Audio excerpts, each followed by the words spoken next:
તો સમાચાર અત્યારે સુરતથી મળી રહ્યા છે। સુરતની અંદર હિટ એન્ડ રનનો આરોપી છે તે ઝડપાઈ ચૂક્યો છે। સમાચાર સુરતથી આવી રહ્યા છે, જેમાં ડમ્પર ચાલકે યુવતીને અડફેટે લેતા યુવતીનું મોત નીપજ્યું હતું। ત્યારે આ સમગ્ર ઘટનાના સીસીટીવી પણ સામે આવ્યા હતા। ડમ્પર ચાલક અકસ્માત સર્જી અને ત્યાંથી નાસી છૂટ્યો હતો, ત્યાંથી ફરાર થઈ ચૂક્યો હતો। ત્યારે પોલીસે ડ્રાઈવરની નવસારી ખાતેથી ધરપકડ કરી છે। પોલીસને ડ્રાઈવરને ઝડપી પાડવામાં સફળતા મળી છે। તો સુરતની અંદર હિટ એન્ડ રનની ઘટના બની હતી, જેની અંદર હવે આરોપી છે તે ઝડપાઈ ચૂક્યો છે। ડમ્પર ચાલકે યુવતીને અડફેટે લેતા આ યુવતીનું મોત નીપજ્યું હતું। જો કે આ સમગ્ર ઘટના સીસીટીવીની અંદર કેદ થઈ છે અને તેના સીસીટીવી ફૂટેજ પણ સામે આવ્યા છે। ડમ્પર ચાલક અકસ્માત સર્જી અને ત્યાંથી ફરાર થઈ ચૂક્યો હતો, નાસી છૂટ્યો હતો। જો કે પોલીસને જાણ થતાં પોલીસ દ્વારા તપાસ હાથ ધરવામાં આવી હતી અને આ તપાસની અંદર ડ્રાઈવરની નવસારી ખાતેથી ધરપકડ પોલીસ દ્વારા કરવામાં આવી છે।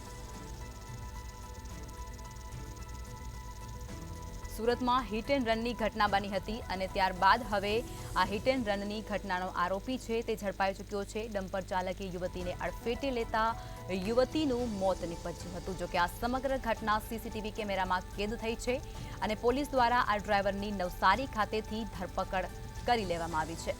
આ સીસીટીવી ફૂટેજ સામે આવી રહ્યા છે, જેની અંદર હિટ એન્ડ રનની ઘટના જોવા મળી હતી।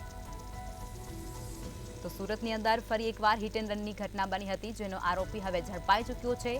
ડમ્પર ચાલકે યુવતીને અડફેટે લેતા આ યુવતીનું મોત નીપજ્યું હતું। જો કે આ સમગ્ર ઘટના સીસીટીવી કેમેરામાં કેદ થવા પામી છે। ડમ્પર ચાલક અકસ્માત સર્જી અને ત્યાંથી ફરાર થઈ ચૂક્યો હતો। જો કે પોલીસે તપાસ હાથ ધરી હતી અને પોલીસ દ્વારા આ ડ્રાઈવરની ધરપકડ નવસારી ખાતેથી કરી લેવામાં આવી છે। ત્યારે આરોપીને ઝડપી પાડવામાં પોલીસને સફળતા મળી છે। નવસારીથી આ ઝડપાયા છે।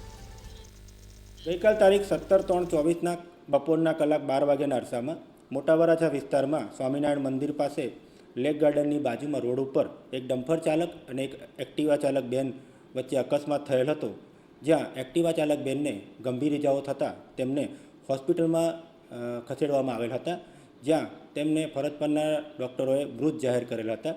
જે આધારે આ એક્ટિવા ચાલક બેનના ભાઈ મયંકભાઈ જગદીશભાઈ કોટડિયા નાઓની અકસ્માતની ડમ્પર ચાલક વિરુદ્ધ ફરિયાદ લઈ અને કાયદેસરની કાર્યવાહી કરવામાં આવેલ બાદ ડમ્પર ચાલક પોતે ગભરાઈ ગયેલ હોય સ્થળ પરથી ભાગી ગયેલ, જેને ટેકનિકલ સોર્સિસના આધારે નવસારી ખાતેથી પકડી પાડવામાં આવેલ છે અને તેઓને અત્રે લાવી મેડિકલ ચેકઅપ કરાવી તેમનો બ્લડ રિપોર્ટ કરાવી કલાક 22:00 વાગે ગુનાના કામે અટક કરવામાં આવેલ છે।